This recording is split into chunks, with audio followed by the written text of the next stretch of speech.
Welcome to the Binge Breakers podcast. I'm Jacqueline.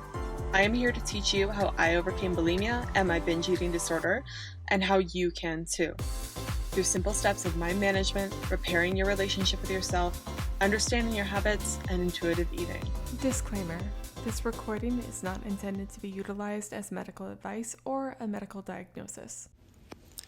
Hey podcast listeners, how are you guys doing? Today I wanted to talk about the duality of wanting versus not wanting something. In particular, wanting to leave your eating disorder behind versus not wanting to leave it behind. And how I think most of us experience both at the same time. And the reason I'm bringing this up is that in my group coaching program, the 8-week group coaching program that I'm doing, for those guys that don't know, I run cohorts of 8-week group coaching programs with maximum 20 members for bulimia and binge eating recovery. And we're going through our first round of that right now. The waitlist has opened up for February 1st for the February cohort. So that will be starting the 27th. But anyway, the reason that I'm doing it, you can go find more information on bingebreakers.com. But the reason I'm doing this episode today is because someone talked about it on our group chat. So in our cohorts, we have a WhatsApp group, and on that WhatsApp group, basically we were discussing, someone wrote in and said, there's some days that I just don't want to recover. And they felt guilty about that. I'm sure they didn't say this, but I'm sure that they felt this kind of imposter syndrome and this feeling of shame and not wanting to do what they thought was the right thing. I think that's a lot of people think. We all know kind of what in theory the right things to do are. You know, you're supposed to get up early, you're supposed to take care of yourself, you're not supposed to indulge in bad habits, and you're supposed to get on with your life and be a good citizen. And so I think for any of us, when we want to do something that we know is not in our best interest, we have a lot of shame and guilt initially, and then we don't want to share it because we're like, we just shouldn't have this thought or idea in the first place. And so it's a good thing that this person said this, to the WhatsApp group, and everyone was super supportive on the WhatsApp group. That's something I really love about that too. It was suggested, I wasn't planning for this program to have a WhatsApp group, but someone suggested it, and they're like, can we start that? And I was like, sure. I don't know if it's really going to work. Like, we're going to be able to keep up with it, but it's pretty active. And I just was in there before recording this, and people were talking about bloating and what they're doing for it and asking for support and sharing their wins and like some of their challenges. Like one person, they binged, but they didn't purge for the first time, and they sat through it, and they're talking about how can I do better about binging? It's just really freaking cool. So, yeah, that's awesome. But I'm glad that this person shared it. And I was just in there looking, and people were sharing in there about how, that's normal. A lot of us have those thoughts and ideas. And they were saying the things that they do is that they try to write down their whys in those moments and remember their whys and think about them, of why they want to recover, what are the reasons they want to not be in bulimia for the rest of their lives, and that sort of stuff. And I think that's awesome.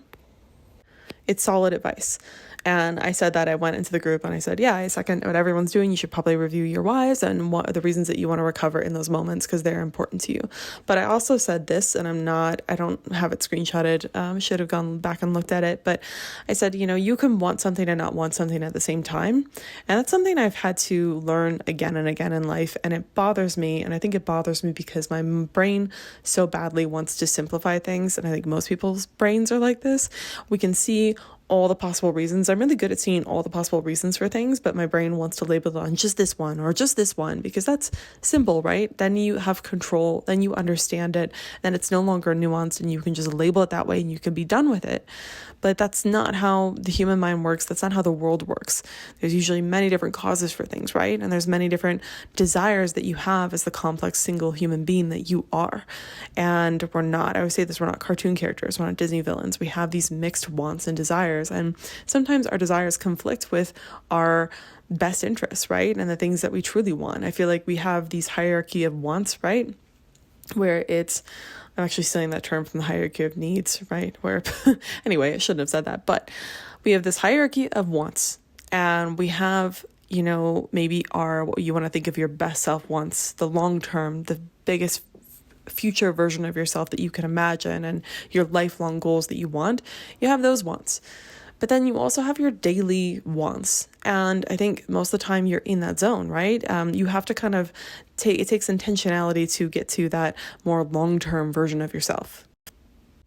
that person, as awesome as they are, the higher version being of yourself that wants all the good choices for you, they're not constantly with you. They're not constantly present unless you work on making their daily behaviors a habit over time. And even then, you're always kind of working towards being that person. I think the person that's more likely with you, or maybe I'm just speaking for myself here and many people I work with, is that the person that's with you just kind of wants that immediate comfort, and they want immediate, easy access to things that they know are going to make them feel good.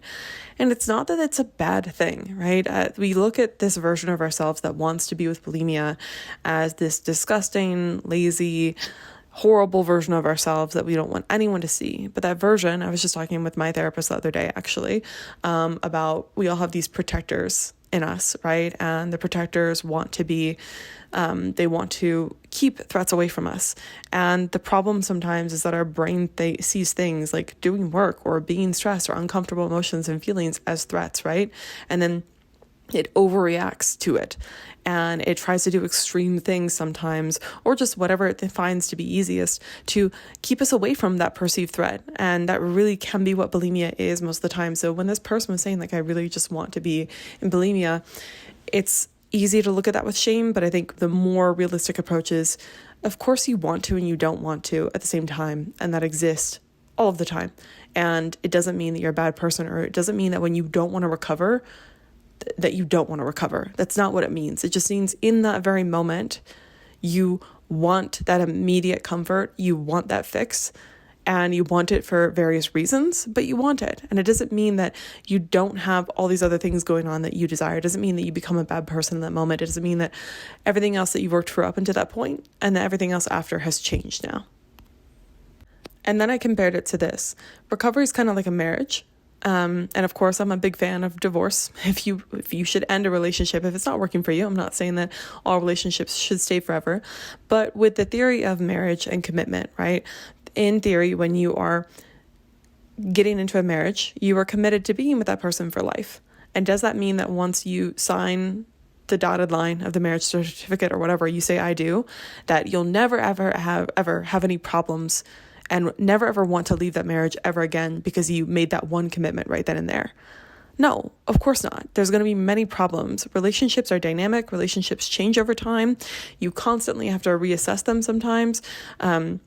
There are certain challenges that come up inside or outside the relationship that shift how you behave with one another, that makes you have to kind of change and alter your behavior and sometimes consider, is this still working for me? Do I still want to be in this marriage? And then you have to redecide or not decide if you want to be in that marriage and you want to keep committing to it. And that commitment is an active decision. And I think when people think, oh, marriages just shouldn't take any work, relationships, they should just be easy all the time. Within reason, sure, yeah, you don't want to be constantly having to fight for it. But marriages do take work. They do take continued active commitment and redeciding, even sometimes on a daily basis, depending on what's going on in the marriage, that you still want to be with that person or not. I think recovery is the same way, and I don't know why we don't see this sometimes. Of recovery is sometimes an active, ongoing decision that you have to recommit to. I think of AA. I don't know if they do this actually, but I thought this is their concept. Maybe it's not, but whenever you start your recovery process, you have to kind of recommit to it. And I think some people have to daily commit. I'm sure people sometimes daily have to commit to being sober. And I don't have to do that anymore with my recovery. I don't journal about bulimia ever, really. I journal about how can I help people sometimes with binge eating or bulimia, but I don't ever journal about like how can I not binge and purge today or anything like that. But for a while, there was that commitment, that active intentionality of like, I don't want to binge and purge today. I don't want to be bulimic today. I do not want to engage in that. And it took me a while before that became more automatic. And that's okay. And then actually this year, when I've said many times now, and I was just talking with another coach I was going to have on the podcast who's been having more of a rough year herself. We both, and she, I think, has been recovered for 10 years, and I've been recovered for going on for 5 years. And we both struggled in our recovery this year of just like having urges, more and more urges, and having to recommit. And I think this year more than ever, I had to definitely assess everything. I had to assess all my reasons why and all my commitments to why I wanted to recover, and really put me to the test of, do I want to stay recovered? And that gave me the same kind of identity crisis that this person went through of like, I thought you were recovered and it was just a done decision. But it's not so simple, because life's not simple. We're dynamic humans, as I'm saying before. So if you sometimes don't want to recover, it doesn't mean that you don't want to recover. That's what I'm trying to say at the end of it all. And it doesn't mean you should beat yourself up. It doesn't mean that you are a lost cause. It just means that you're probably going through something, or it's bulimia seems right in that moment like the easiest thing for you to do or the only way out, but it's not, You can do other stuff. And even if you binge and purge today, you can still recover tomorrow. You can still start up again and try again. It does not mean that all hope and faith is lost. All right. I know this is a super simple, short episode, and it's not super complicated, but I just wanted to talk about it because I hear this a lot from people, and I say this for people, and I didn't think it was that profound, but I think it speaks to people a lot. We get in such black and white mindsets. It's just an error of the human brain of like wanting to make things simple, easy, and it's just not the case. That's not how we are. That's not what life is. Life is a very complex thing. It's very mysterious too. Who knows? All right. I'll let you guys go. If you do want to work with me one-on-one, I just took on a few new clients this week, but I still have some space available for the month of January. And if you'd like to work with me one-on-one, book a consult with me on my website at bingebreakers.com. The consult is really about whether you work with me or not. It's about what are your goals in recovery, because everyone's different. Even though it's like, I want to recover, there's differences in how you want to recover and what that means to you. And then also we'll review, okay, well, what are your challenges to recovering? Why are you struggling to recover? Why not just do it on your own? What have you been struggling with? And I'll figure out, okay, based on this, what do I think they need to do? And I usually give people tips on those calls, whether they work with me or not. So it's a good reason to book a consult with me. And then on top of that, if we do feel like we're a good fit, if it feels like coaching is appropriate and we feel like we vibe and you feel like, yeah, I'd love for you to be my coach, then and help you with this process, then we'll talk about that a little bit more, answer any of your questions, and then we can start coaching if availability is still there the week after our consult, which is super exciting. And I generally work with people for 6 months at a time, sometimes 3 months depending on the situation. It's not like a one size fits all, but yeah, super exciting. Otherwise, I'll let you guys go. I hope you're doing well.